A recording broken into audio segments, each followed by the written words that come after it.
Hey y'all, I'm Elisa. And I'm Samantha. And welcome to Watch for Deer.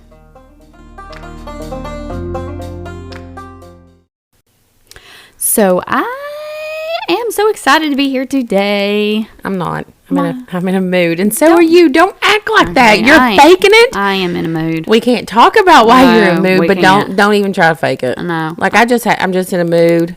I'm in a mood. And you have said words that you're going to have to ask for forgiveness for multiple times tonight. You have let those 4-letter words fly for the last 45 minutes. Sweet little baby Jesus, forgive me. But I had to get off my chest before I have a heart attack or stroke out. You got it on your chest. It is what it is. You're really mad. You posted something. I'm not going to say what it is. Yes. But you used the middle on Facebook. I used the middle finger. And you used the middle finger emoji. That's how mad I am. On the Facebook. And I immediately, when I saw it, sent you a message. I was like, Elisa, why are you so mad? You're like, I'll tell you tonight when I get there. I was like, okay. Yeah. And then you told me. Mm-hmm. And you're right. You're mad. I'm very angry. Very angry. It's a local issue. It has nothing to do with anything of importance, anywhere else. But right. But so don't try to fake it. I'm not going to try to fake it. All it is, their ego's bigger than their brains. It happens. But I want to ask you a question. Yes. Have your bruises healed? Some of them. I still have a few. Bruises. We left the story out on the cruise, so before we get to the main story, we're going to tell you another story about the cruise. Because we always do a pre-story before the story. Well, we have we still probably have 10 good stories on the cruise. Seriously, anyways. we could probably do a part 2, and we may one day when I'm slacking on research, we may just do a part 2. When we went to Grand Turks, we rented a golf cart, and Grand Turks isn't that big. Like 6-7 miles. Yeah, 6-7 miles long. And 6-7 miles wide. I mean, it's not 1 mile wide. They're in the background saying 1 mile wide. 1 mile wide. I don't know. It's a real baby island. It's a tiny little island, and there's wild goats. No, donkeys. There's wild donkeys everywhere and stuff. And so we rented a golf cart. And highly recommend. Here's the thing. I'm in such a bad mood. I don't even know if I can make this story funny or not. I'm just going to tell it. Take it for what it is. Take it for what it is. So you're driving on the left-hand side of the road. Clinton's up there with you. Me and Scott are in the back. Yeah. The seat faces the back. Like the seat faces the golf cart. Yeah. Our seat So our backs are, like, I'm driving, and Scott is behind me with his back up against my back. Yeah. Yeah. And that's how we are. Yeah. And you're going pretty fast on that golf cart. And I mean, not really fast. They what do they call it? Like, they like idle it down to where I can't go very fast at all. Mm-hmm. Like I had it floored. Yeah, it's called governed down. That word. That's it. Yes, governed down. Idled down or whatever. It's governed. You act like you thought of it. You're watching Scott's lips, you dummy. She didn't know what that word means either, but Scott's over here behind me going, it's covered. Thank you, Scotty. But we're going, it's left hand, and they drive, and we'd already seen this at Amber Cove. There is no lulls over there. No. There's no road lulls. Like, they pass whenever they want to. Yeah. And, like here, whenever you use your horn and you blow it, you've made somebody, like, you're mad at somebody. Like, you tick somebody, like, I'd be blowing my horn tonight talking about what we've been talking about. But over there, like, they're just like, beep, beep, and they go around you, and to slow down and stuff. We didn't know that, but we learned fast. Yeah, and they just go around you, and so you just going, and I don't know how you couldn't see the speed bumps, but you were hitting them so fast, and like I was flying out of the seat, and I was hitting against the bar, and I had a bruise on my hip, and I had one on my arm, and the way we were twisted, like. Well, I was trying to sightsee too. I want to take in the views. I want to sightsee. So I'm driving, and I look over, and I turn around, and there's these big old huge speed bumps. I'm like, hold on. And that's another thing that I couldn't, and I even asked you this while you were doing it. You were like, hold on, and you just kept going. Like, you didn't even attempt to hit the brake. I mean, it doesn't really work. Scott's in the background going, she didn't, What do you mean it didn't work? It's literally a brake. But, like, I could hit the brake now, And Slow I would it be down. over it before it really worked. That's not how, it's an immediate thing. No. It works immediately. No. It would lessen the blood. You know why? Because you were up front. It didn't hurt you as bad. I mean, my butt was cushy. I mean, I was good. Well, I'm just telling you. It was a lot. Well, I'm glad your bruise is healed. Yeah, it is. So, yeah. Just a minute. Just blah, blah. Blah, blah, blah. Okay, so I have a story for you today. Okay. This one is truly bizarre on how it, like, all plays out. So, are you ready? Mm-hmm. Most of us at some point in time have at least played a video game. Yes. Right? Mm-hmm. I know I was raised on Nintendo, PlayStation, and currently have the PS5. Legend of Zelda. And Love them. oh my gosh, we are big Call of Duty fans. Like, we love Call of Duty, online gaming. You know, before that came about, I would do the campaigns. Love it. Remember Contra? Up, down, down, left, right, Double BA, Dragon. Select start, and you got all the lives. Double Dragon. I used to play Love Ninja. Oh my gosh, I remember Ninja Turtle and trying to get the slice Yes. of pizza and going Ninja in. Turtles. Yes. Micro Machines. That must have been from where you're from. Oh yes, Excite Bike. Bike. Yes. Yeah. Anywho, we all are very familiar with gaming. Remember the boxing game with Butterbean? Butterbean. What was that called, Scotty? Mike Tyson's Punch Out. You don't remember that? I didn't do that. The only boxing I ever did was like Double Dragon. That what? Okay, just go. Anywho, I've not played in like 2 years, but like I said, we've spent hours and hours and days and probably years playing games. So you can really get wrapped up. And I know for my son, Dylan, he was really wrapped up in Fortnite there for a while. Everybody so is. much that his behavior would change, like drastically. Like, he'd be like, hey, it's time to go to bed. He'd be like, okay, Mom, 1 more minute. There's only 2 more people in the whatever. And I'd give him a couple more minutes and come in there. I'm like, hey, you really need to go to bed. And he'd be so hateful and so snappy that I'd have to ground him to like kind of bring him back down. So according to Cleveland Clinic, video gaming addiction is characterized by severely reduced control over one's gaming habits that essentially results in negative impacts with a person's daily function of life. Interesting. This can include anything from not keeping up with their hygiene, improper nutrition, and whether that would be lack of eating healthy food or just not remembering to eat at all, or not cooking for your husband when he's worked 12-hour days, or to like overeating, like a couch potato, just gorging themselves with like bonbons and Little Debbie's, sodas, energy drinks. Who says sodas? Sodas. Who says that, Elisa? Sodas. What's it called? It's called pop. It's called pop. Pop. It's pop. Do you spend your free time binging all things true crime? When you turn the lights off, do you run upstairs so a murderer doesn't get you? Do you get out of bed just to make sure the doors are locked? Is your pepper spray your trusty friend? Well, then, we're the podcast for you. We're a couple of sassholes, just 2 ladies from Kentucky giving you the lowdown on all things murder. Tune in and give a listen. We know you won't regret it. Only a very small percentage develop a true addiction. And I feel it's more than likely a certain person, like their type of personality is probably already like the addictive type of personality. Do you know what I mean? So, and I'm sure you are wondering at this point in this episode where I'm going with this, right? A little bit, yes. Okay. What if I told you that back in 2017, a man brutally murdered an elderly couple, and his defense team tried to play it off as a mental health condition due to online video gaming? I would believe it. That's exactly what happened. That's exactly what happened to a sweet couple from South Vancouver, Canada.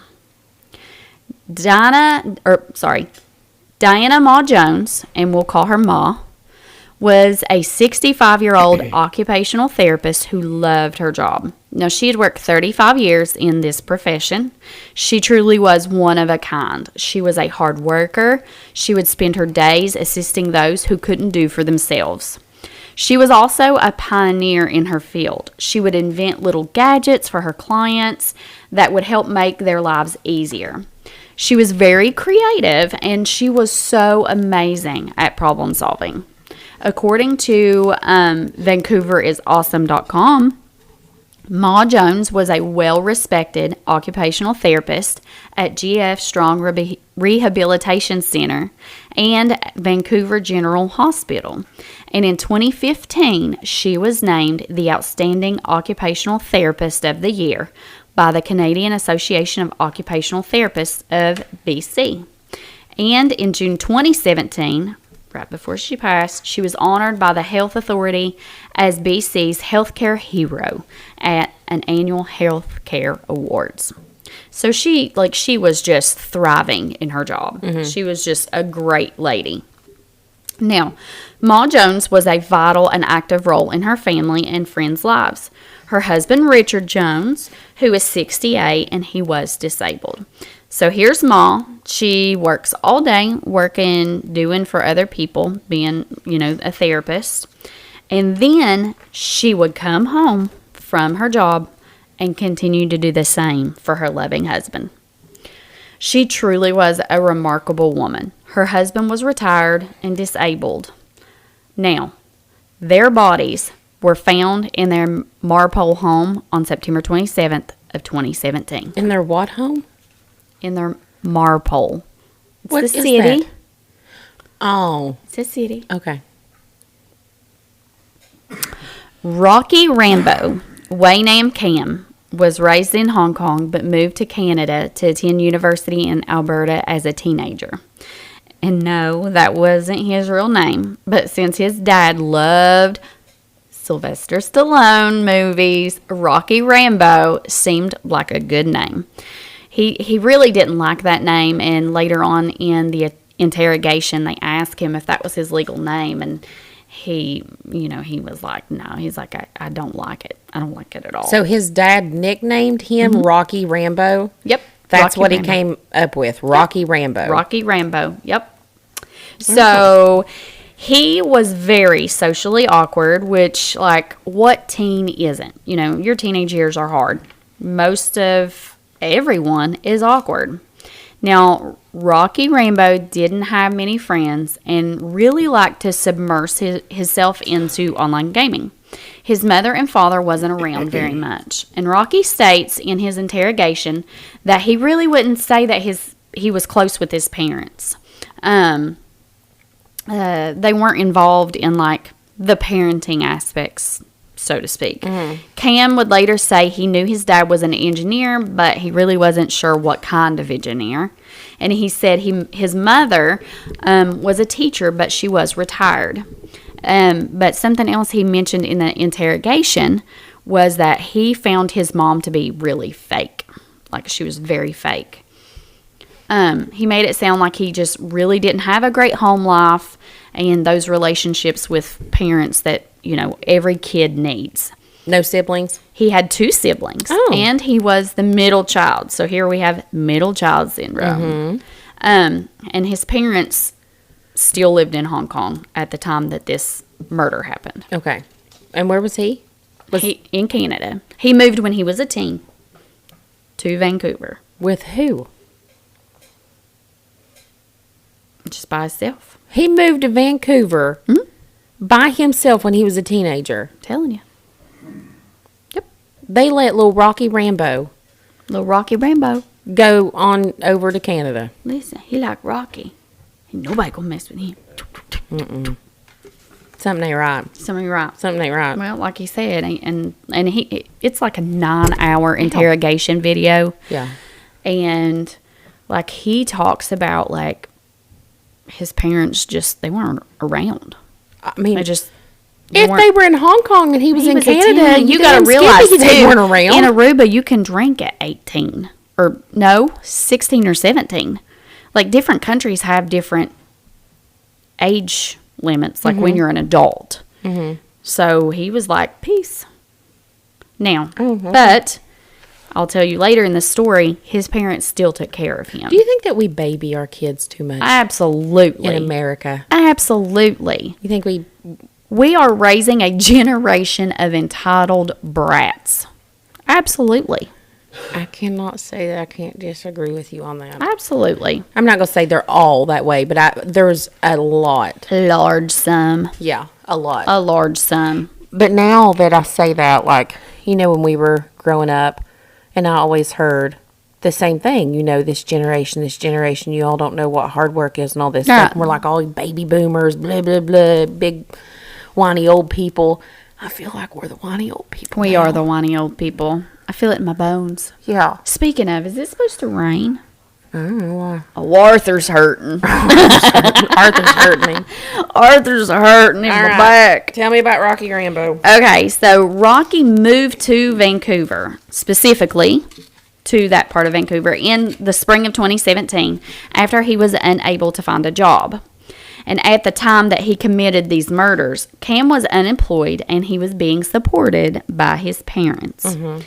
Now, Cam was spending most of his time reading comics and playing video games. So with him saying, I can't find a job, I don't really think he was looking very hard. Yeah. Now, he did go to college. He got a degree in economics. I don't know if it was a situation where he just didn't want to work. You know, living off mom and dad. Why would he want to work? Why would he want to work? Would he if mom and dad's paying your bills and buying your food, why find a job? Why not stay home and online game? Why not? Now, during the trial, Cam's lawyer had argued that he was in an altered state of mind where he believed he was inside a video game at the time of the murders. Oh, horse. But that defense was rejected by the judge, who said that it was clear that the crimes were deliberate and planned. Now, Cam had admitted to the slayings and described them in detail while testifying. The question put before the judge during the trial was not whether Cam killed the couple, but whether the deaths were planned and deliberate. Giroux said his attack was controlled, not frenzied, and his motive was not robbery and was not theft. It was controlled and what? Frenzied, not frenzied. Frenzied. Yeah, that's what I said. It sounded like you said frenzied. Well, I probably did say frenzied. I think it ain't you did say frenzy. frenzy. I mean, I'm a little country. There was no frenzy in it. It wasn't chaotic. No, we frenzy. It was frenzy. We frenzy. Okay. We frenzy, boo. All right. On the night of the murders. God, I'm in such a mood. Go ahead. Such a bad mood. Well, get out of it. Well, this story is probably going to put you in a mood. It's putting me over the edge. Go ahead. All right.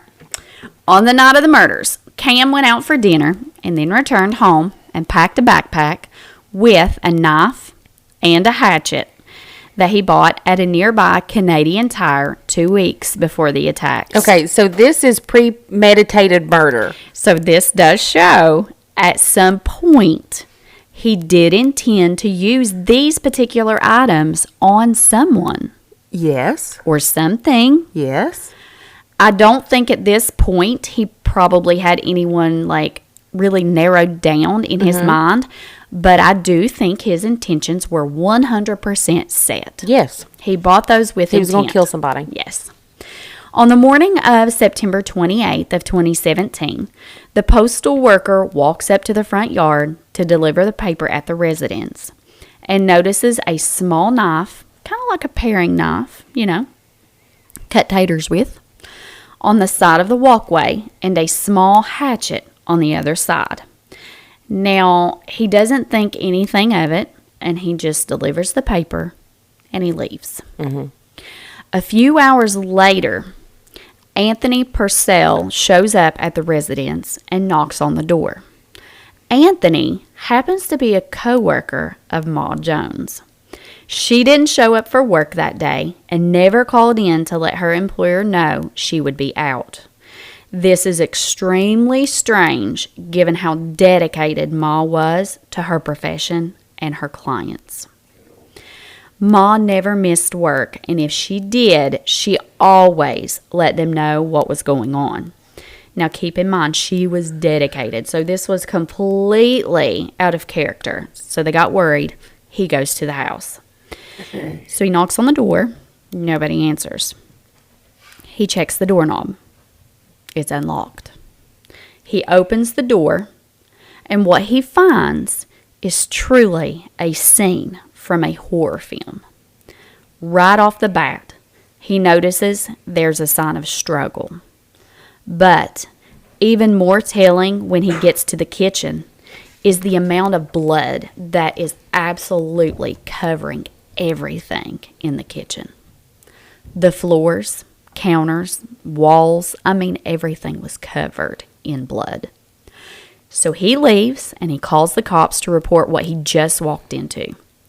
When investigators arrive on scene with their guns drawn and they sweep the home, they see blood splattered everywhere.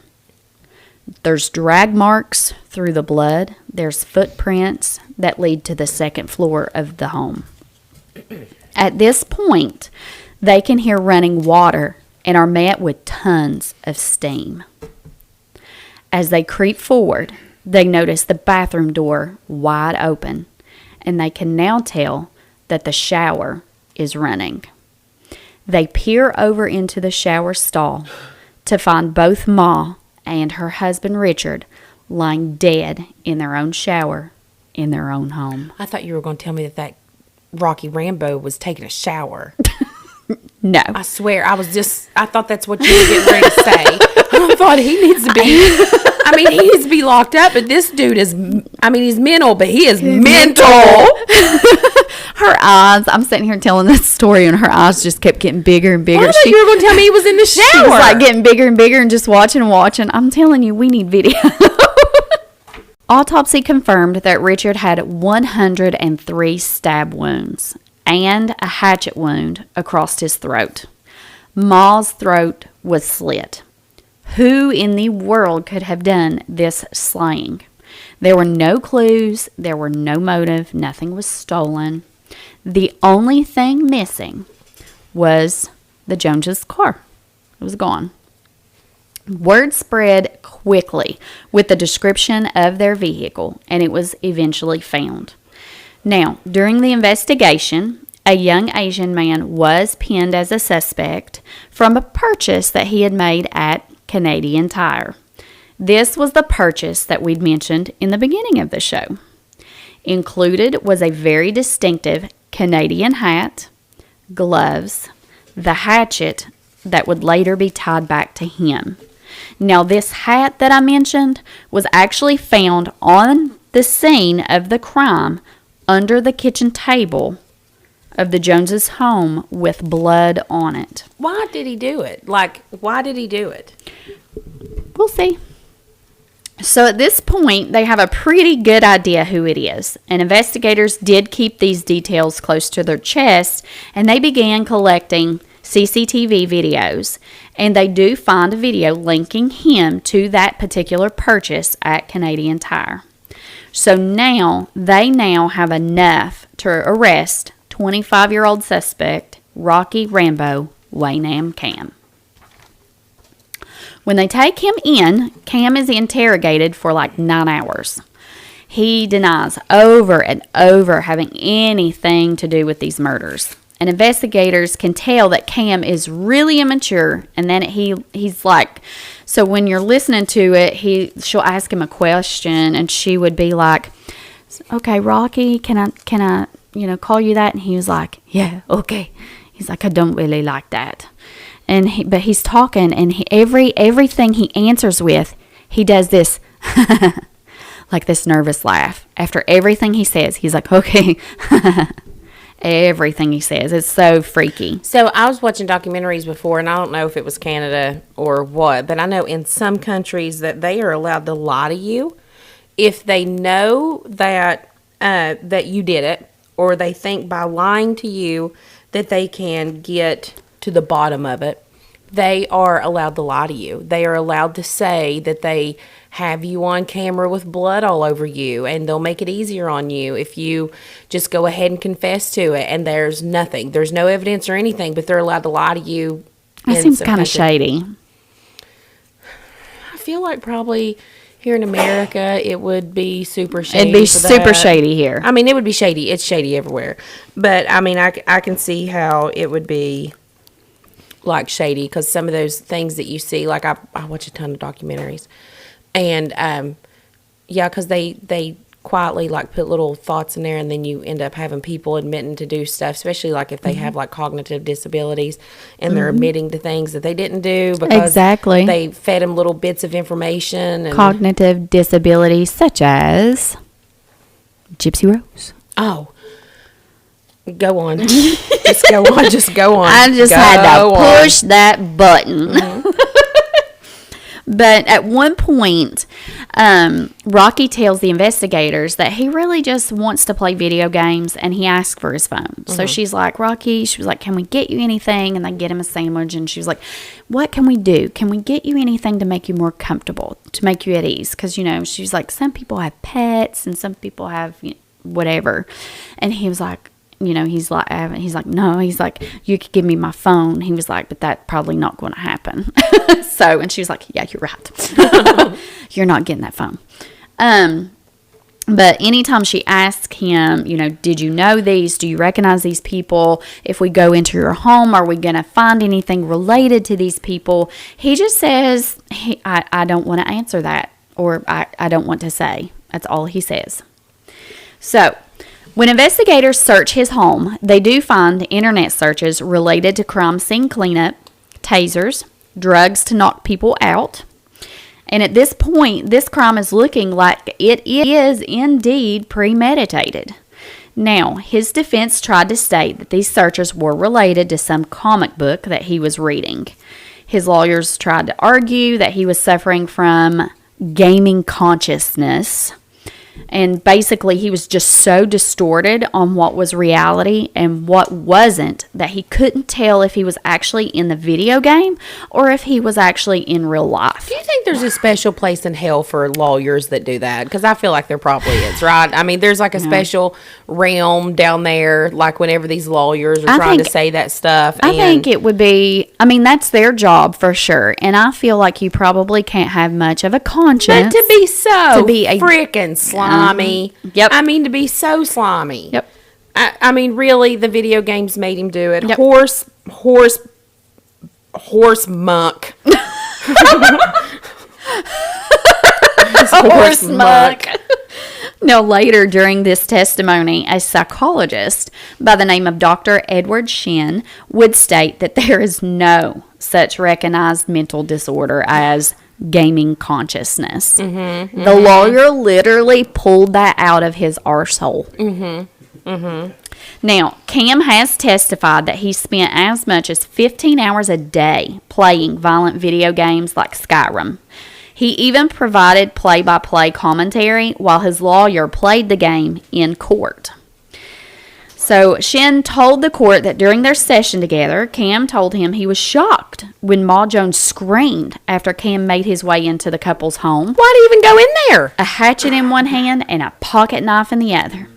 And according to Shin, Cam didn't know what to do because characters in the video game, they don't scream. At another point, Shin said Cam couldn't explain why he stabbed Richard Jones over 100 times. Quote, because in a game, when you hit a person dies. If they don't, you just keep hitting the button. I hate this story. He had also admitted to searching the internet for news stories about their deaths after realizing that he had killed the couple in their home on that night of September 26th, There's no way. 2017. Please tell me he's in jail forever. Just tell me. Just skip to the end. And yet he claimed he was putting on an act when police questioned him about the killings during a taped interview. He insisted, I didn't kill anyone. How can I be sorry? Now, he would later be recorded saying, I admit that I killed Mr. and Mrs. Jones because the evidence shows that I killed Mr. and Mrs. Jones. Now, this is what he told the Crown Prosecutor, Daniel Mulligan, as he apologized for not knowing how to describe such feelings. I know that I'm not an immoral person, but if you kill somebody, you feel remorse and guilty. But Cam insisted he hadn't felt those emotions when a police investigator finally confronted him with the evidence against him. He only felt shock and frustration. It's weird, but it's just how it is, Cam said. Cam showed zero remorse, zero emotion during his testimony. And what I gathered from listening to the testimony was that he really didn't have any feelings at all about what he done. He wasn't scared. He wasn't nervous. He wasn't sad. He wasn't glad. There was no feeling whatsoever. He was just so used to seeing that type of violence within the games that he played that he had just kind of became maybe disassociated with what was actually happening and had there was no repercussions of his actions at all. He had zero reaction, zero feelings.